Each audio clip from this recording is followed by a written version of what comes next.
Finally जोसा round 1 का result release कर दिया गया है। अब बच्चे का मन में डाउट ये हो रहा है कि भैया ऑनलाइन रिपोर्टिंग कैसे करनी है, कैसे आगे चीज़ों को फर्दर प्रोसेस करना है। तो इस वीडियो को एंड तक ध्यान से सुनेंगे तो सारी चीज़ें आपकी क्लियर हो जाएंगी। मेरा पर्सनल रिकमेंडेशन है, पूरा वीडियो ध्यान से सुनिएगा। अब आगे करना क्या है, कंप्लीट प्रोसेस है, अदरवाइज आपकी सीट भी कैंसिल हो सकती है अगर आप सीट एक्सेप्टेंस फीस पे नहीं करते हो, डॉक्यूमेंट सही से अपलोड नहीं करते हो। तो ध्यान से सुनेंगे तो आपको बहुत अच्छी अपॉर्चुनिटी रहेगी। राउंड 6 तक आपको सारी चीज़ें मालूम चल जाएगी।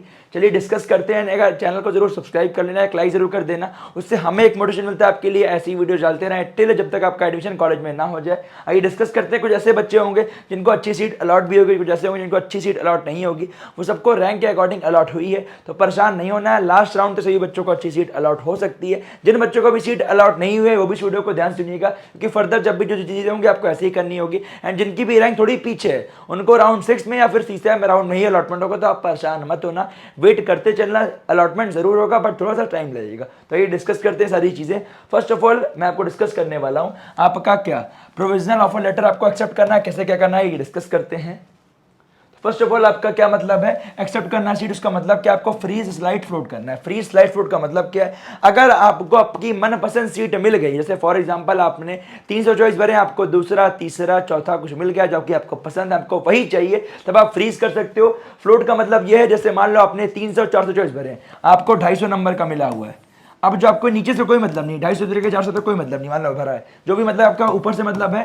फ्लोट का मतलब क्या है, जैसे मान लो आपको 250 वाला मिला है, अब जो भी आपको इसके ऊपर मिलेगा, जैसे मान लो कोई भी आईआईटी मिला है, एनआईटी मिला है, अब जो भी मिलेगा आपको इसके ऊपर का मिलेगा, नीचे से हमें कोई मतलब नहीं, कोई भी कॉलेज मिल सकता है। स्लाइड का मतलब ये कोई भी आईआईटी या कोई भी एनआईटी आपको मिला हुआ है। अगर मान लो आपको आईआईटी बेचू में सिरामिक मिला हुआ है, अब जो भी मिलेगा उसके ऊपर कहीं मिलेगा, मतलब आईआईटी बेचू ही मिलेगा उसके ऊपर। मतलब मान लो 250 है, 240 में आईआईटी बेचू है, 230 में, तो आपको ये केवल आईआईटी बेचू वाले ही मिलेंगे, एनआईटी एक्सपेक्ट। सभी बच्चों को क्लियर हो गया होगा। अगला आपको डॉक्यूमेंट अपलोड करना है। मेरा पर्सनल रिकमेंडेशन है आज ही आप डॉक्यूमेंट अपलोड कर दो। जैसे मान लो आगे आपकी कुछ क्वेरी आती है तो आप उसे सॉल्व कर सको। आपके पास कितना टाइम दिया वो भी डिस्कस करने वाला हूं। सीट एक्सेप्टेंस फीस पे करनी, सीट एक्सेप्टेंस फीस पे नहीं करते हो तो आपकी एडमिशन कैंसिल हो जाएगी। सीट एक्सेप्टेंस फीस पे करना मस्ट है। एंड एक और इंपॉर्टेंट बात, सीट एक्सेप्टेंस फीस, कुछ बच्चे ऐसे होंगे जिनको अलॉटमेंट नहीं होगा, उन्हें कुछ नहीं करना है, बस आप वेट कीजिए, जब भी आपको अलॉटमेंट होगा तब आपको सारी चीजें करनी होंगी। अब कितना आपको लगने वाला है, 40 के उन बच्चों को लगेगा जो आपके जनरल वाले हैं, ईडब्ल्यूएस वाले हैं, ओबीसी वाले हैं। 20 के लगने वाला है एससी एसटी पीडब्ल्यू के बच्चों को। इसमें आपका 4000 रुपये कटेगा, मतलब वो तो आपको काम नहीं है, वो इंस्टीट्यूट को आपको रिमेनिंग फीस दी जाएगी। उससे सारी चीजें मैं अगर डिस्कस करूँ उसके लिए परेशान होते हो ना।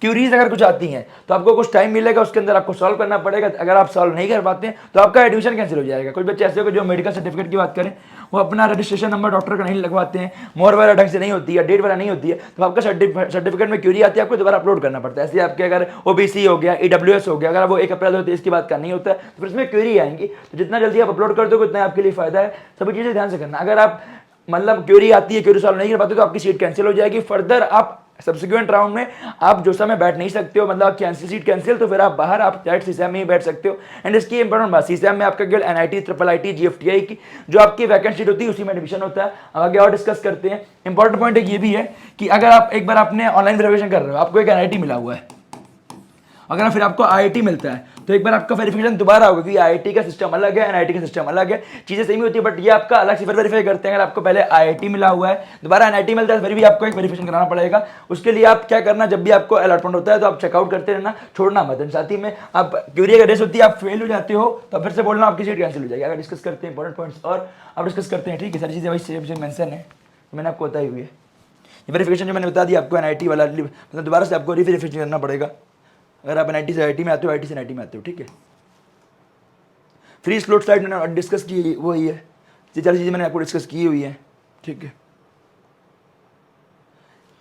एक और इंपॉर्टेंट पॉइंट डिस्कस करूंगा, ठीक है। क्या ये डॉक्यूमेंट्स वगैरह क्या क्या लेके जाना है वो डिस्कस करूंगा, ये भी शेड्यूल डिस्कस कर लेते हैं। बट अगर आपका एक आ रहा होगा स्टेट ऑफ एलिजिबिलिटी मांग रहा होगा डॉक्यूमेंट्स में, स्टेट ऑफ एलिजिबिलिटी बच्चे डिस्कस परेशान होते हैं, उसी के जैसे होगा आपका क्या कि क्लास 12th की मार्कशीट, वहां पे आपको क्लास 12th की मार्कशीट करनी, जहां पे आपका क्लास 12th लिखा हुआ है। स्टेट ऑफ एलिजिबिलिटी में भी आपको क्लास 12th की ही मार्कशीट डालनी है। क्यों भैया, जैसे मान लो आप उत्तर प्रदेश के हो, आपने पढ़ाई जाके की है कोटा से, क्लास 12 भी आपने कोटा से कर लिया, कोचिंग भी कोटा से की हुई है, तो आपका जो होम स्टेट आएगा वो राजस्थानी आएगा। क्यों, क्योंकि जहां से आपने स्कूलिंग की हुई है वही आपका स्टेट ऑफ एलिजिबिलिटी में आता है, तो वहां पे आपको क्लास 12 का सर्टिफिकेट डालना है। अब बात करें 30 जून को आपका अलॉटमेंट आना था, तो आपको टाइम कितना मिल रहा है, फ्राइडे से ट्यूसडे, कहने का मतलब आप 4 जुलाई तक ऑनलाइन रिपोर्टिंग मतलब फी पेमेंट कर सकते हो, डॉक्यूमेंट अपलोड कर सकते हो, response bye candidate query. Last day आपका 5 जुलाई है क्वेरी का। अगर आप मान लो 4 जुलाई का पेमेंट करते हो, कुछ क्वेरी आती है एक दिन में तो कर नहीं पाओगे, तो मेरा पर्सनल रिकमेंडेशन है आज टुडे आप डॉक्यूमेंट अपलोड कर दीजिए, सीट एक्सेप्टेंस फीस पे कर दीजिए, क्योंकि अगर कुछ क्वेरी आती है तो आपके पास समय मिल जाएगा। ध्यान से करिएगा, कोई दिक्कत ना हो, फिर उसके बाद सेकंड एलोकेशन राउंड 2 में होगा। एक बार आपने सीट एक्सेप्टेंस फीस पे कर दी, दोबारा आपको करने की जरूरत नहीं। जिन बच्चों का अलॉटमेंट नहीं हुआ, मान लो राउंड 2 में होता है, राउंड 3 में होता है, राउंड 4 में होता है, देन आपको सीट एक्सेप्टेंस फीस पे करनी होगी। जो सारी चीजें मैंने बताई वो करना होगा। ठीक है, सभी बच्चों को क्लियर हो गया होगा।